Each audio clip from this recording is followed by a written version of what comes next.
Hi guys, welcome back to my channel. I have not been on here. I always say this every single video. I'm like, I haven't been on here in so long. It's like, okay, well then do better. Anyways, so I was gonna get on here and answer some of these freaking flight attendant questions from Instagram because everyone wants to know how to become a flight attendant. And you know what? I made a YouTube video on this before, but I guess we still have questions. So here we go. I have all these questions from comments. Let's just go ahead and get right into it and get started. First question we have, I'm going to go down the list. How draining was it being a flight attendant? Oh my God. Like, let me tell you guys, it's so crazy because it's tiring all the time, but it's something that you always want to keep doing. Like, I miss flying so much, but sometimes I just really love being on the ground. It's definitely has its ups and downs where you love it, you hate it, and everything in between. Because you get called at like 2 a.m. to go to Hawaii. And yes, you're going to Hawaii, but you also have not had any sleep since your last trip. So you're kind of like, it's just like, All right, next question. How long is the process to become a flight attendant? The process to become a flight attendant for me was pretty quick, but that's because I got hired at a really, really good time when the economy was stable and everything was booming and people were hiring. So when I did my application process, it took me about 1 month total till I was completely done hiring. And then you're technically still in the hiring process when you're in training, and training was about 8 weeks long. So after training, that's when you're completely, I guess, finished with the hiring process. All right, here we go. Next question. Do you have to pay for uniforms? And yeah, you do have to pay for uniforms, but for my company, they were payroll deducted. They cost so much. It's like a ridiculous amount. Like the uniforms are like $1,000 maybe. Like it's so crazy. And you don't even like get uniforms that fit you. It really sucks. Do I ever think that I'll go back?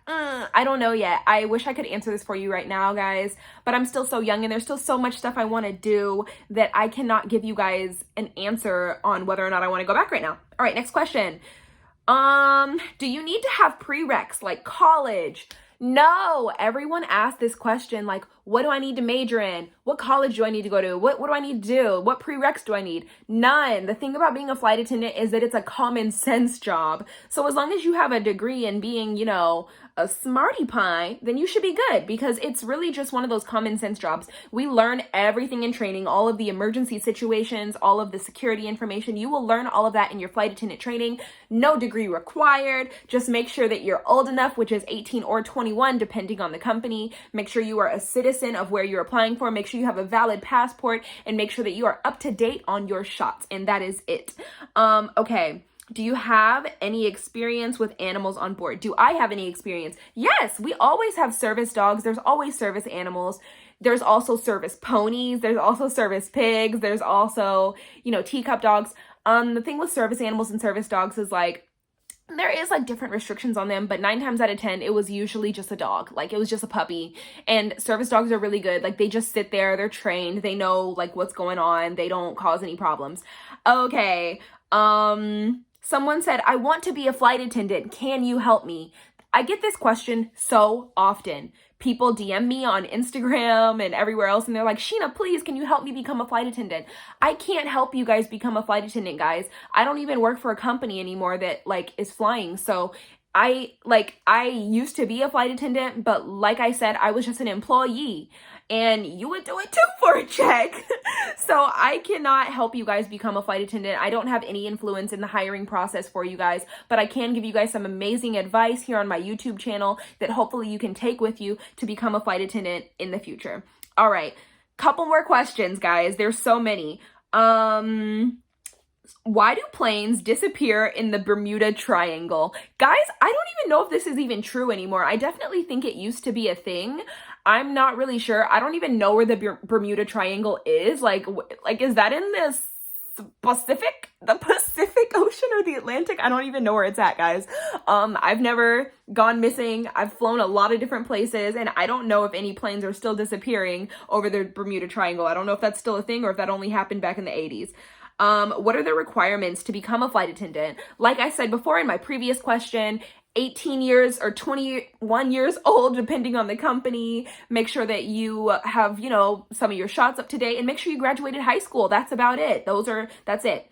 is the pay high for beginners? So depending on the company, again, you could start at $18 an hour, or where I started at $29 an hour, and I went up to making $32 an hour in my company. So that was really, really great, and that was beginner pay.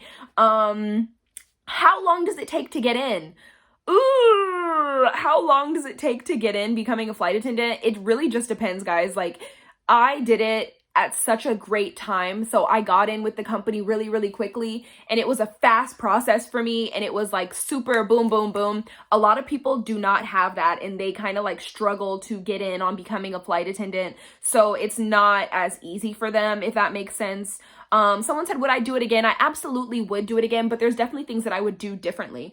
Someone said, I'm a law student. Do you think it's easy to study and work as a flight attendant? So being a flight attendant, depending on, yes, and this is such a hard question because I've never had to do both at the same time, but I do think it is difficult because when you are not flying, all you want to do is rest and sleep. That's it.